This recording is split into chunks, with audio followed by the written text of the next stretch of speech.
Γεμιστά για σήμερα ένα άκρος καλοκαιρινό πιάτο που το κάνουμε πάρα πολύ συχνά αυτή την περίοδο και μας αρέσει πάρα πολύ. Και πάμε να δείξω την δική μου εκδοχή, πώς τα φτιάχνω εγώ. Τα κάνω μόνο με λαχανικά, χωρίς κιμά, δεν μας αρέσει ο κιμάς στα γεμιστά.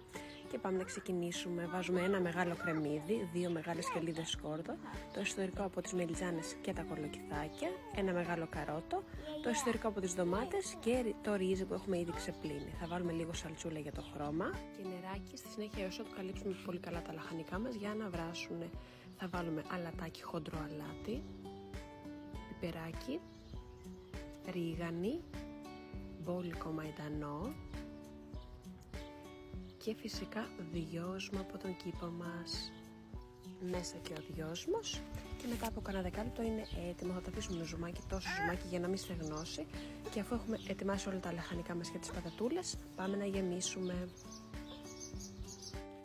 Βρήκαμε για αυτά τα υπέροχα κολοκυθάκια στο σούπερ μάρκετ. Η Βικτόρια ξετρελάθηκε, δεν είχαμε ξαναφτιάξει γεμιστά με τέτοιο σχήμα κολοκύθι. Πάμε λοιπόν να τα γεμίσουμε όλα. Και όλα έτοιμα. Πάμε τώρα να κλείσουμε σιγά σιγά τα καπάκια μας. Ήρθε και φυσικά η βοηθός μου. Άργησε όμως, με κατάλαβα ότι είμαι στην κουζίνα και ήρθε. Πάμε τώρα να βάλουμε και τις πατατούλες μας. Εμένα μου αρέσει πάρα πολύ να βάζω πατάτες στα γεμιστά. Πολλοί δεν βάζουν, όμως η γέμιση που θα μείνει τις βάζω πάνω τις πατάτες και παίρνουν μια απίθανη γεύση. Οπότε ναι, λατρεύουμε πατάτες στα γεμιστά εμείς.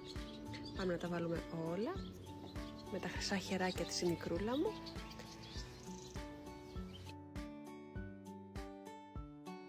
Πάμε να προσθέσουμε και τη γέμιση που σας είπα ότι μας έχει μείνει.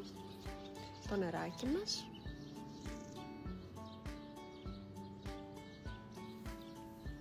Και φυσικά αλάτι πάνω από τις πατατούλες και λαδάκι. Αυτό ήταν το φαγάκι μας. Πάμε να το βάλουμε στο φούρνο. Και έτοιμο. Πραγματικά δεν πίστευα ότι υπάρχει άνθρωπος που να μην τρώει τα γεμιστά. Είναι τόσο καλοκαιρινό πιάτο, τόσο μυρωδάτο, τόσο γευστικό, τόσο υγιεινό, που όποιος το δοκιμάσει μία φορά θα το λατρέψει. Αυτά από μένα λοιπόν. Όποιος το δοκιμάσει, καλή επιτυχία και καλή απόλαυση. Εμείς το απολαύσαμε, φιλιά πολλά.